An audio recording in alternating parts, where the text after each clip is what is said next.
Muy buenas noches, damas y caballeros. Es un placer encontrarnos en las entregas extra de la semana, la de los viernes. Cuénteme, ¿cómo le ha ido con los especiales de octubre? ¿Le gustaron? ¿Y qué le han parecido las primeras historias de noviembre? Muy interesantes, ¿no? Me gustaría leerlos, en lo que aprovecho que ya estamos por aquí y permítame acompañarlos durante cualquier actividad que estén realizando o pónganse cómodos. Vamos a desconectarnos un ratito del estrés y de la prisa del mundo exterior y mejor, preparen y acompáñenos con la bebida de su preferencia. Y Alfonso Segovia, desde Guerrero, México, esta noche nos cuenta esto.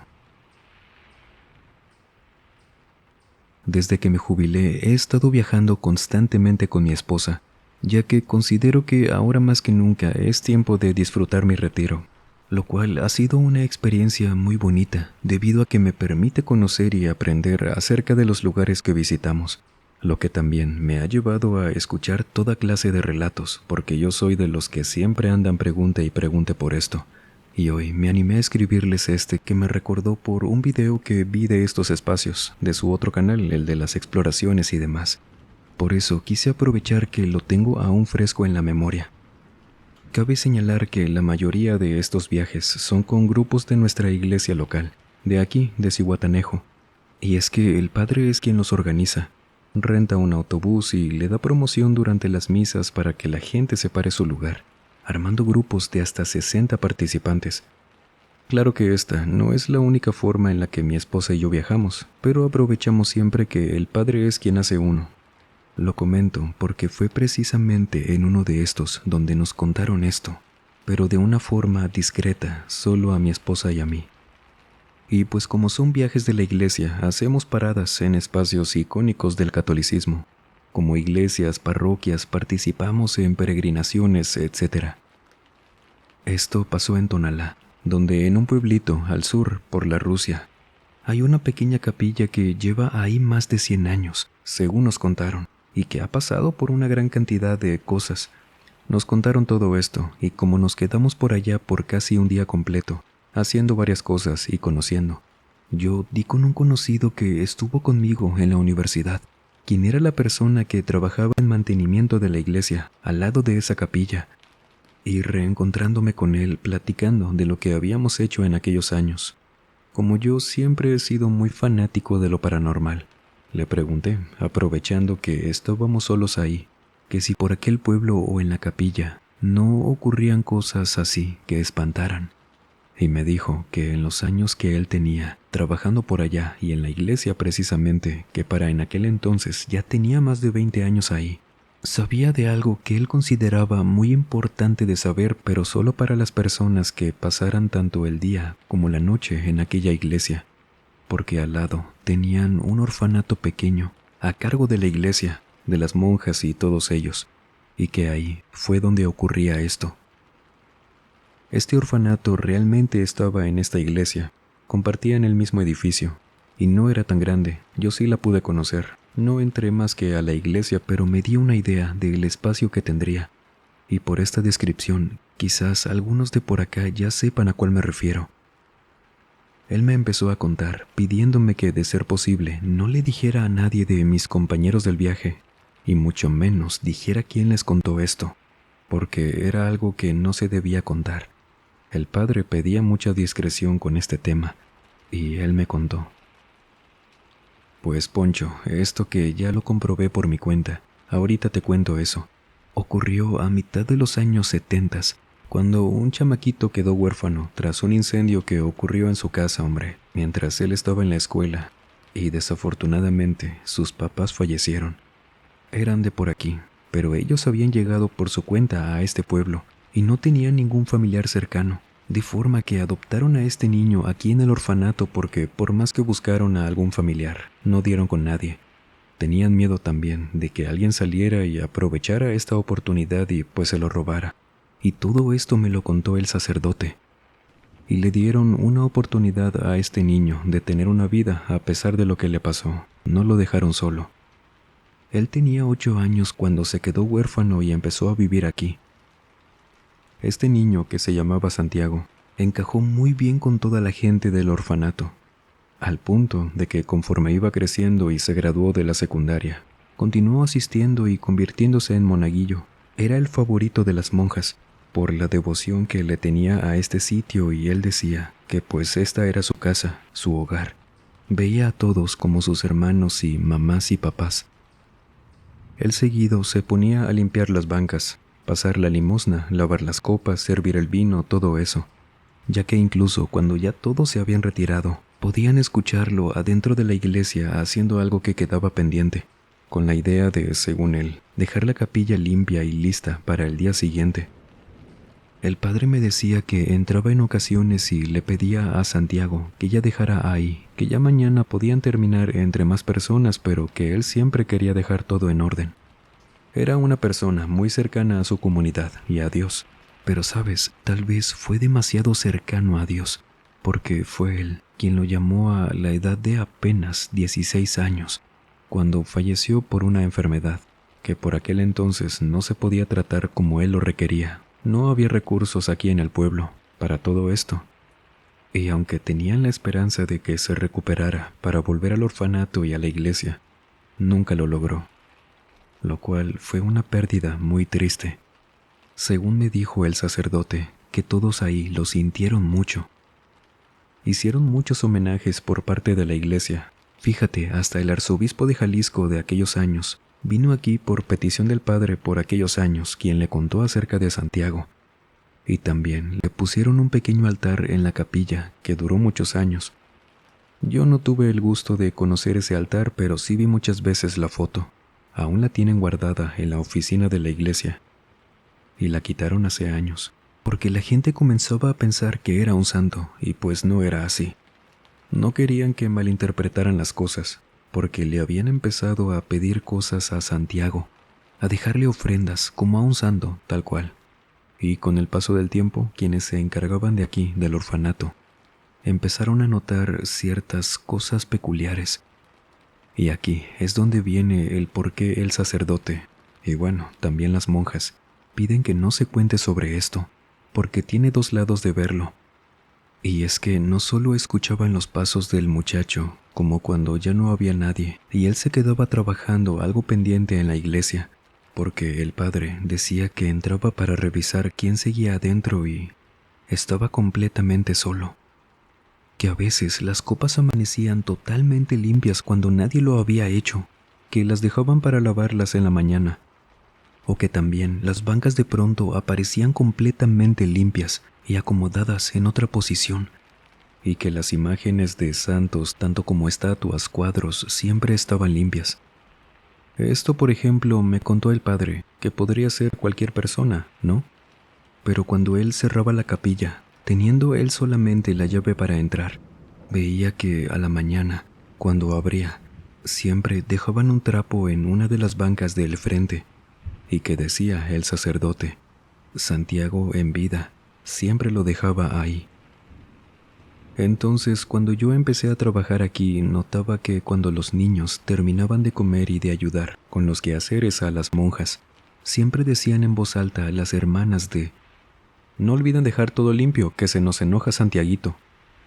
Y por eso fue que les pregunté sobre quién era Santiago. Me contaron esto, y como yo no creía en estos temas, le pregunté al sacerdote, aprovechando que ya tenía años de conocerlo, más confianza. Y también el hecho de que ya me conociera más y que supiera que no preguntaba esto con mala intención. Yo creo en Dios y en todo, pero no creía que alguien regresara de la muerte como Santiaguito, para seguir haciendo los quehaceres, no. El padre me contó esto, por este lado, el primero, vamos a decirle. Y luego, una mañana que me encargó un trabajo de mantenimiento de algunas aspas de unos ventiladores, llegué a primera hora de la mañana. Él, de hecho, apenas se había levantado, y fuimos a la iglesia para abrir. Pero al entrar, Poncho, tú has visto lo largas que son las bancas de las iglesias, ¿verdad? Lo pesadas que llegan a ser. Las que tenemos ahí fácil miden 4 metros de largo, y todas estaban paradas, recargadas en las paredes como cuando dejas una escalera reposando, de estas que se despliegan. El padre y yo nos quedamos en la puerta helados, y luego de verlas a todas que estaban a los costados, tapando incluso a las figuras de Jesús, por allá a la Virgen, un cuadro de los santos, viendo estas bancas altas acomodadas así, El padre me mete a la iglesia empujándome un poco por la espalda, no fuerte, sino apurado, y cierra la puerta detrás de mí, poniéndole llave desde adentro. Él estaba nervioso, yo también. Yo nunca había visto algo así. ¿Quién acomodaría las bancas de esta forma? Y adentro recargadas así. Nadie, Poncho.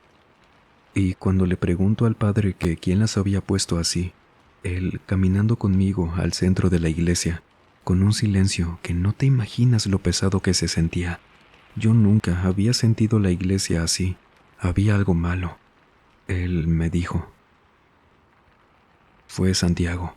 ¿Se acuerda que le he contado sobre él? Pues hay una cosa que no comentamos, no debemos decirlo, pero él a veces se enoja, o eso creemos que pasa. Esto ocurre cuando no dejamos algo limpio, ordenado y no entendemos por qué. Ya le he contado que a veces amanecen las cosas limpias y todo, pero aún así no sabemos cuáles son las excepciones. Ya le hemos hecho un montón de misas, pero este niño no descansa. Y eso no es todo. Hace unos años, de repente, los niños, antes incluso de que amaneciera, nos despertaban a todos aquí en el orfanato. Era una lloradera pero tremenda. Había mucho escándalo y rápido salíamos las hermanas y yo para ver qué había pasado, qué hacían afuera. Y los niños estaban toque y toque las puertas para entrar, desesperados. Cuando les abríamos, ellos traían todos las pijamas puestas. En ocasiones les ocurría a los más pequeños, luego a los mayores. Siempre era a habitaciones distintas pero completas. Todos decían que se habían despertado acostados en la tierra allá afuera. Y explíqueme usted, ¿cómo se salían? Si cuando iban las hermanas para abrir todo estaba cerrado con llave. Y está bien, podemos verlo como que a lo mejor y rebuscándolo mucho, uno de los niños de los mayores sacó a los demás, a todos los de su habitación, robando la llave para abrir, luego cerrar, regresándola y por alguna razón nadie se pudo dar cuenta. Está bien, lo dejamos así, ¿no? Pero ¿y los menores? ¿Cómo se salían todos? ¿Cómo sacas a una habitación entera cada noche de diferentes grupos de niños en noches distintas sin que se despierten mientras los sacas del orfanato? ¿Cómo le haces? Nadie decía nada, solo despertaban espantados, muy nerviosos. Decían que nadie sentía cuando los sacaban, y las puertas nunca se abrieron de noche, por más que cambiábamos el candado. Y fue después de eso, de las primeras manifestaciones que suponemos era Santiaguito. Si no, ¿quién? Jamás había pasado nada, y esto ocurría cuando dejaban algo sin terminar en la cocina, las monjas. Solo que a ellas nunca les pasó nada. Solo era con los niños. Esto nos pasó como a principios de los años 80, o mitades más o menos, que aún no entendíamos qué había pasado, porque esto fue durante una semana entera. Los 7 días de la semana nos pasó esto. Llegó el lunes y todo en calma, no nos volvió a ocurrir. Y fue una de las hermanas quien me dijo una tarde que se acercó a mí de: «Padre, a mí se me hace que es Santiaguito, porque fíjese que todo esto pasó cuando aquella noche dejamos varios platos sin lavar en la cocina». La hermana y yo nos pusimos a discutir eso. Yo estaba con que no era posible. Temíamos de que fuera algo malo, porque ¿quién con buenas intenciones hace ese tipo de cosas? Y aquí nunca había pasado nada, así que usted dijera sobrenatural. Hasta que empezamos a escuchar los pasos de Santiago, que yo lo reconozco perfectamente.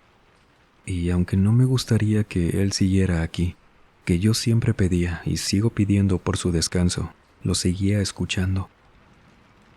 Seguíamos viendo que amanecían cosas limpias, en orden distinto, cuando no sabíamos quién lo había hecho.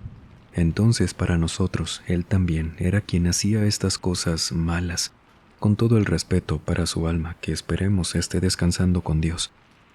Y por esa razón, la hermana, encargada de la cocina, me propuso dejar unas cosas sucias para el día siguiente, pendientes vaya. Aunque no estuviera de acuerdo, teníamos que hacer una prueba, porque si pedíamos asesoría con estos temas, nos iban a pedir un tipo de respaldo, si no, no nos iban a hacer caso. Y eso hicieron las hermanas. Dejaron platos sucios, vasos, que todo esto no estuviera a la vista de los niños, por supuesto, ya por la noche. Y colgaron rosarios en las puertas de cada habitación. Que para ese punto, los niños pedían que mínimo una monja se quedara con ellos en las noches, porque estaban más que espantados, y nosotros, por el miedo y pendiente de que escucharan en las madrugadas por el pueblo a los niños gritando de miedo, cuando los sacaban de las habitaciones y del orfanato. Hacíamos lo que podíamos y, gracias a Dios, nunca pensaron mal de nosotros, la gente del pueblo. Porque imagínate que creyeran que los sacábamos de ahí a las 4 o 5 de la mañana, como castigo o algo parecido. O que todo esto que pasaba se lo explicáramos a la gente, pues no, por donde lo vieras estaba muy mal. Y a la mañana siguiente, las hermanas fueron por mí hasta la habitación, muy apuradas, tocándome la puerta asustadas, y cuando las acompañé a la cocina, que por supuesto esto no lo vieron ni lo supieron los niños, vi que todos los trastes, que eran vasos, platos, hasta ollas, cubiertos, todo estaba afuera de las alacenas, regadas por todo el comedor, arriba de las sillas, de las mesas, pero completamente sucias, como si las hubieran pasado por la basura y las dejaran ahí. Y no había nada limpio esa mañana. Y la hermana encargada de la cocina hasta nos llegó a jurar, sin que le pidiéramos eso, que ella nunca abrió la cocina hasta esa hora. De ahí pusimos más atención a lo que dejábamos pendiente. Mientras tanto, pedíamos asesoría con el arzobispo, ahora para oficiar una misa y ver si con esto Santiago podía descansar. Por más que lo hacíamos nosotros, nada cambiaba. En esas semanas ya no nos pasaba, a diferencia de antes, que yo, por ejemplo, oía los pasos de Santiago aquí en la iglesia. No, ahora escuchaba que alguien andaba corriendo de un lado para otro. Cuando yo llegaba en las mañanas y estaba todo cerrado, me quedaba aquí afuera, oyendo los pasos de un muchachito, corriendo desde aquí de la altura de la entrada en la puerta, y oía cómo llegaba hasta el altar. Regresaba, brincaba encima de las bancas porque oía la madera. A lo mejor y le daba hasta unos golpes de vez en cuando, porque ya vio que aquí está todo callado, se oye claramente cualquier cosa, y ese escándalo que traía todavía más. Y nada más ingresaba la llave para entrar, todo se quedaba en silencio. Y ahora, contrastando con cómo me sentía antes al llegar a mi iglesia, me daba miedo entrar, abrir y verlo. Pero no, nunca veíamos nada. Déjeme decirle que nunca nos hicieron caso. Yo era cercano al arzobispo, pero él siempre estaba ocupado. Viajaba mucho, entonces en las pocas ocasiones que pude hablar con él por teléfono, me recomendó un par de cosas, ciertas oraciones, pero fuera de él nadie venía. Y a lo mejor no era tan urgente porque sí hacíamos las cosas, no dejábamos pendiente que para nosotros ese era el único patrón en común con todo lo que pasaba. No ocurrían cosas tan graves aquí, si lo veíamos así. Yo seguía escuchando esos pasos y tuve que llamarles a las hermanas en varias ocasiones para que vinieran y me confirmaran que sí se oía eso por aquí. Y sí, lo oían también, pero nunca vimos nada al entrar. Hasta que una mañana ocurrió algo que usted no me va a creer, porque uno no pensaría que este tipo de cosas suceden aquí, en la casa de Dios. Y yo, si no lo hubiera visto junto con todo esto que nos estaba pasando, y si yo no conociera a nuestros niños, que día a día compartíamos la comida, la cena, el almuerzo, lo que sea, todo el día juntos, no hubiera creído esto, o hubiera pensado que teníamos a alguien adentro del orfanato que andaba haciendo algo con malas intenciones. Pero una mañana fueron por mí las hermanas, que esto ya se me estaba haciendo costumbre. Pensaba que, pues ahora con qué novedad había salido Santiaguito. Mientras no hubiera alguien lastimado no pasaba nada. Pero a pesar de todo lo que nos pasó antes, las monjas llegaron conmigo con una cara tan diferente. Estaban aterradas, mas no estaban apuradas como en otras ocasiones. Sabía entonces que algo muy malo había pasado, y que ya no importaba si me apuraba o no. Por lo que me vestí, me preparé, y cuando llegamos a una de las habitaciones de los niños, que las hermanas estaban afuera de ella, no dejando que nadie entrara o saliera, discretamente, cuidando la puerta, aún muy temprano por la mañana, me dijeron, antes de entrar, que al centro de la habitación de los niños, los más pequeños del orfanato, habían encontrado una ouija. Una ouija en un orfanato religioso. Hágame el favor, ¿qué es eso? Yo me enojé tanto porque pensé que alguien seguro se las había llevado. Los niños, sobra decirle, que no salen del orfanato sin supervisión de nosotros porque pues estaban a nuestro cuidado. Pero entonces, ¿quién fue? Y una de las hermanas me dirigió hacia una de las camitas donde había 2 niños, muy tranquilos ellos. Llegamos, nos sentamos con ellos y la monja les dijo: «Por favor, niños, repítanle lo que me dijeron. ¿Quién les trajo esto?».